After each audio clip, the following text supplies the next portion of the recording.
นี่เก่งร้ายพออึบนี่รู้สึกว่าลูกอันนี้ลูกทำอิฐหันขึ้นแบบได้ง่ายแล้วเนาะอึบอึบหมอให้ฝึกแบบตลอดเพื่อขยายปอด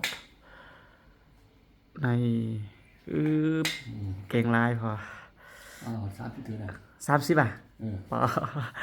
พอ30เทื่อสุดยอด30จะ30นะครับแต่ว่าถ้าเกิดขึ้นหมากทำอิฐได้พี่น้องเนาะหมอต้องให้ขึ้นทาง3หมากขึ้นมา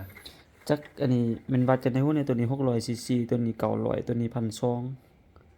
ความหนักของมันเนาะมันร้อง ลงน่าจะเป็นลมที่อีพอใส่ดูดอันเป็นจังซี่เนาะลง